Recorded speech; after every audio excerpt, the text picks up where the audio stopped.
바쁜 당신이 알아야 할 모든 것 여기에 있습니다. KBS 1라디오 김성환의 시사야. 코로나19 사태가 장기화하면서 의료진 부족 문제가 심각한 수준이라고 합니다.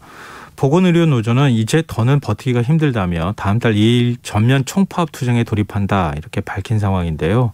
청와대는 정부와 노조 간 대화에 최선을 다하겠다는 입장을 내놨지만 과연 협상이 타결될 수 있을지 아직까지는 예측하기 좀 쉽지 않은 상황입니다. 보건의료노조 실무교섭단장이신 송금희 사무처장 연결해서 좀 더 자세한 얘기 나눠보겠습니다. 사무처장님 안녕하십니까? 네, 안녕하세요. 네, 지금 인력 확대 대책을 내놓지 않으면 총파업에 들어가겠다 이렇게 예고를 하신 상황인데요. 구체적인 요구 상황이 뭡니까? 우선은 크게는 우리 공공의료 확충과 보건의료 인력 확충인데요. 예. 네, 우리나라 공공의료 병상이 전체 병상의 10%가 채 안 됩니다. 관련해서 이렇게 국가적 재난인 감염병이 터졌을 때 환자를 수용할 수 있는 병상 수가 굉장히 부족하고요. 기존에도 부족하지만 이런 재난 시기엔 더욱더 공공병원의 필요성이 강조되는 만큼 중요하다고 생각이 들고요. 공공병원을 세우는 것뿐만이 아니라 거기에 시설 장비, 인력, 인프라 구축은 물론이고 어쨌든 필수 의료를 제공해야 되는 게 공공의료기관의 목적이기 때문에 거기서 발생하는 공익적 적자는 해소되어야 그 공공병원 역할을 제대로 할 수 있을 것이라고 생각을 합니다. 그리고 열악한 근무 환경을 개선하는 데 가장 첫 번째가 보건의료 인력 확충입니다. 네. 지금 아시다시피 의료 현장의 이직률이 굉장히 높거든요. 네. 관련해서 이 열악한 근무 환경을 안정적으로 개선해야 되고요. 그리고 의사 부족을 위해서 발생하고 있는 우리 대리 처방을 포함한 불법 무면 의료행위가 굉장히 일상화되어 있습니다. 관련해서 복지부가 의지를 갖고 좀 개선을 해야 될 필요가 있고요.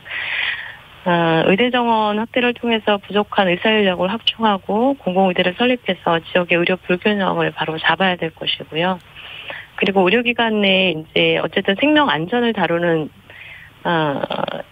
사업장이기 때문에 비정규직 고용 제한을 통한 평가 기준 강화를 통해서 환자 안전과 양질의 의료 서비스를 제공하게 하는 것이 우리 보건의료노조의 8대 대정부 요구이기도 하고 현재 복지부와의 쟁점 사항입니다.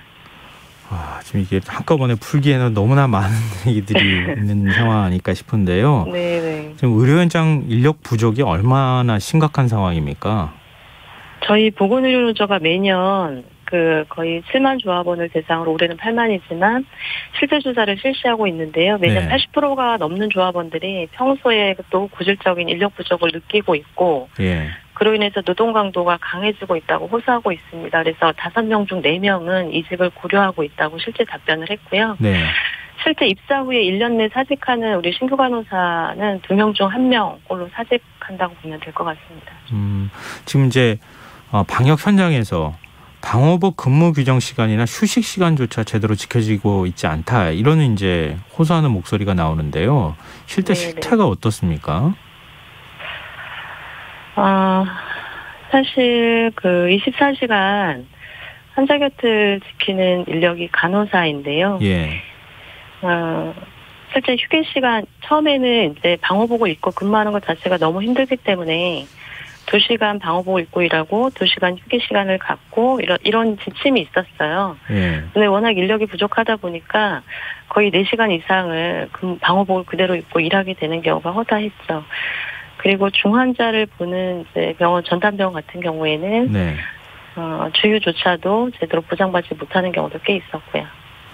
근데 지금 10%도 안 되는 공공병원이 환자의 80% 이상을 지금 코로나19 환자의 80% 이상을 담당하고 있지 않습니까? 네네. 근데 공공병원 의료진의 업무 과중 어느 정도입니까? 사실 코로나 전과 이후에는 의료 인력의 변화가 반드시 있어야 되는데요. 현재 없는 상황이고 그러다 보니까 쉽게 얘기하면 2-3명이 해야 될 일을 1명의 간호사가 하고 있다고 보면 이해가 빠를 것 같습니다. 정부에서 이제 임시 간호사를 고용해서 파견 인력으로 주기도 하고 했지만 실제 현장에서는 오히려 임상 경험이 많은 간호사들이 아니었기 때문에 그리 도움이 되지 않았다고 하고요. 오히려 그 파견된 간호사들의 처우가 일시적으로 굉장히 좋았기 때문에 기존에 현장에 있었던 의료진 간의 갈등만 부추겼다는 비판도 많습니다. 이 심리적인 스트레스를 호소하는 의료진들도 상당히 많다고 하던데요. 네네. 그러니까 이 심리적인 부분이라고 하면은 예를 들면 확진자하고 접촉하거나 환자하고 접촉하는 과정에서 엄청난 스트레스를 받는다 이런 얘기입니까? 그런 부분들도 있고요. 예. 일단 의료 현장이 환자의 생명을 다루는 곳이기 때문에 기본적인 스트레스가 있다고 보셔야 되고요. 네. 일단 당장 부족한 인력으로 환자를 봐야 되는 문제부터 불규칙한 교대 근무, 그리고 야간 노동으로 인한 스트레스, 그리고 환자 보호자나 상사, 동료 간의 폭언, 폭행 이런 것에 굉장히 무방비로 노출될 수밖에 없는 환경이 그 원인이 아닐까 생각을 하고요. 네. 일단 코로나 환자 자체도 지금 심리적인 이제 스트레스 우울증이라는 것은 대인관계에서 오는 우울증이 굉장히 많을 것 같아요. 예를 들면 이제 일부 엄마 아빠들이 우리 아이들이 엄마 아빠가 병원에 근무한다는 것을 얘기하지 못할 정도로 내지는 학부모 모임에서 병원에 다닌다고 하면 좀 꺼려할 정도로 이런 스트레스도 굉장히 좀 비상식적이긴 한데 그런 스트레스도 굉장히 많았죠. 근데 이게 꺼려진다는 게 무슨 의미죠? 그러니까 감염을 시킬 수 있다 이런 것 때문에 그렇죠. 꺼려진다는 건가요? 네. 그렇죠. 병원에 다닌다는 것 자체로 좀 멀리하려는 일반인들의 생각이 조금 저는 비상식적이긴 한데 그런 것 때문에 스트레스도 있었다고 하더라고요. 보건의료 노조가 보건복지부하고 교섭을 지금 어디까지 진행하신 겁니까? 지금 10일까지 해서 현재 9차까지 협상 자리를 가졌고요. 네. 1차적으로는 이제 공공 분야하고 보건의료 인력 분야를 좀 구분해서 논의를 하고 있는데, 실질적으로 복지부 입장이 대체적으로 공감한다, 우리도 노력해보겠다, 이렇게 얘기하지만 실질적으로 실효성 있는 답안을 아직까지는 갖고 온 것은 없다고 봅니다. 구체적으로 어떤 부분에 대한 태도나 이런 게 모호한 겁니까? 앞서 이제 쭉 어떤 것들을 요구하시고 있는지 말씀은 네네. 들었지만 예를 들면 의사협회가 정반대 입장을 보이잖아요. 의사 정원 늘리는 네네. 문제나 이런 것들도 그렇고 네네. 공공의료 확충에 대해서도 거세게 저항하면서 진료 거부를 네. 하는 사태가 벌어지기도 했는데 근데 그런 거는 다 같이 풀어야 될 문제니까 그렇지만 그렇지 않고 정부 차원에서 해결할 수 있는 문제 이런 것조차도 좀 소극적이라는 얘기입니까? 그래서 지금 저희가 이제 복지부에 요구하는 것은 지금 아까 사이사님이 말씀하셨던 것처럼 과제가 굉장히 많잖아요. 네.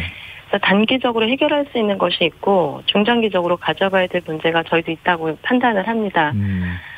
그래서 이런 것들 좀 구분해서 복지부가 의지만 가지면 해결할 수 있는 예를 들면 네. 간호등급, 간호사들의 인력 문제, 간호등급 문제는 저는 의지만 갖고 있으면 할 수 있다고 보거든요. 특히 이 불법 의료 관련해서도 마찬가지고요. 이것은 의사의 업무가 고유 업무가 당연히 있고 간호사의 업무가 있고 그밖에 의료기사들의 업무가 당연히 분명히 있는데 네. 지금 의사가 부족한데도 불구하고 그것들을 현장에서 간호사들이 사실 현장에서 간호사들은 환자들의 그 민원을 해결할 수 있는 일은 거의 다 한다라고 보거든요. 네. 그렇게 하다 보니까 이제 의사들의 업무도 어쩔 수 없이 하게 되는 경우가 많아요. 그런데 이런 것들이 사실은 무면허 의료 행위에 해당되기 때문에 이런 것들을 해결하라고 그동안 끊임없이 요구를 했는데 사실은 작년에 의사들이 의대 정원 늘려야 된다고 했을 때 거기에 반대에 이제 발목을 잡혔다고 저희는 생각을 하는데 저희는 정부가 좀 강력하게 의지를 갖고 진행을 해야 된다고 생각합니다. 근데 문재인 대통령이 오늘 국민청원 답변에서 간호 인력을 더 늘리도록 노력하겠다 이렇게 얘기까지 하지 않았습니까? 또 어느 정도 인력을 증원하는 게 필요하다고 보시는지 그리고 정부에서는 간호 인력 증원에 대해서 어떤 입장을 지금 교섭 과정에서 밝히고 있는지 설명을 좀 해주시면 좋겠습니다. 그동안에 이제 간호사 이직률이 계속 높다 보니까 지금 간호대 정원을 계속 늘리는 방향으로 정부 정책은 왔었던 것 같아요. 네. 그런데도 불구하고 현장이 너무나 환경이 열악하다 보니까 실제 임상에 나오는 간호사는 50% 정도밖에 되지 않습니다. 그러니까 정원을 의대 학생 수를 늘렸다 하더라도 면허자를 늘렸다 하더라도 결국 임상에서 일할 수 있는 간호사는 여전히 똑같다는 것이죠. 네. 그래서 복지부도 방법을 조금 바꾼 것 같기는 합니다. 이게 지금 학생 수를 정원을 늘리는 것이 중요한 것이 아니고 지금 현장의 열악한 환경을 이제 개선해야 되겠다 이렇게 방향을 잡기는 한 것 같아요. 그런데 실제 간호사들의 이직을 막으려면 물론 교대 근무 개선도 굉장히 중요하고 여러 가지 야간 노동도 개선해야 되지만 실제적으로 간호사들이 보는 환자 수를 절대적인 양을 줄여줘야 되는 게 저는 중요하다고 생각을 합니다. 지금 현재 중증도가 높은 상급종합병원 같은 경우에 간호사들이 적게는 10명, 많게는 15, 18, 20명까지도 보거든요. 네. 근데 이거는 저는 정말 해서는 안 될 짓이라고 생각을 해요. 간호사들한테. 네. 네, 말씀하십시오. 네, 그래서 지금 네. 이제 미국 같은 경우에는 법으로 이 간호사가 1인당 볼 수 있는 환자 수를 제한하고 있거든요. 그래서 네. 그것을 저희들이 요구하는 거고요. 이제는 더 이상 개별 병원에 맡겨놓을 곳이 아니라 법으로 제도화해라. 간호사들이 볼 수 있는 환자 수. 그래서 간호사들이 환자를 안전하게 정말 질적인 케어를 할 수 있게 해줘라라는 것이 요구인데요. 이런 것들이 왜 안 되는지 저는 정말 이해를 못하겠습니다. 그럼 현재는 좀 약간 울컥하셨는데 네. 현재는 기준이 없다는 거잖아요.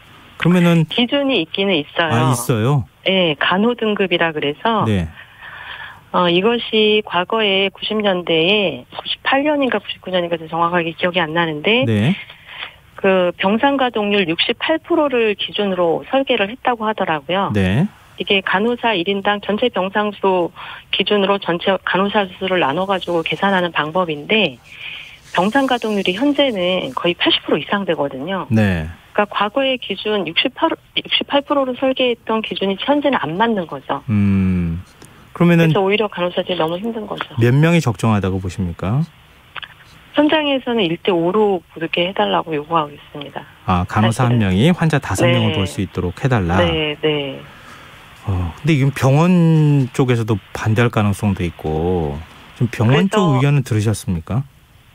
병원은 이제 당연히 이게 간호 수가로 연동되지 않으면 안 할 거예요. 이건 다 인건비하고 연동되기 네네. 때문에. 근데 네. 이제 이 간호 등급이라는 것은 수가와 연동되어 있거든요. 네. 그래서 네. 말씀하십시오. 충분히 간호 등급을 제도적으로 개선을 한다고 하면 병원은 인력을 충원하겠죠. 그럼 앞으로 지금 그 정부하고 교섭이 제대로 진행이 안 되면 총파업 지금 다음 달 하신다는 거잖아요. 네, 네. 조합은 어느 정도가 지금 참여하실 예정이세요? 저희는 필수유지 업무 사업장이에요. 병원이다 보니까. 네. 그래서 필수유지 업무를 제외하고는 모두 참여할 거라고 생각합니다. 앞으로 정부하고 그만큼 절실하다고 생각해 주시면 될 것 같습니다. 네, 알겠습니다.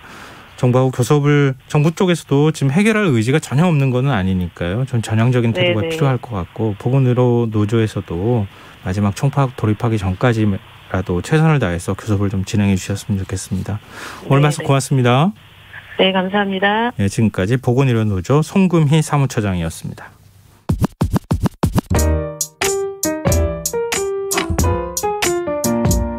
김성환의 시사야는 청취자 여러분의 참여를 기다립니다. 문자 샵 9730으로 여러분의 의견 보내주세요. 짧은 문자는 50원, 긴 문자는 100원의 정보 이용료가 부과됩니다. 애플리케이션 콩, 유튜브 채널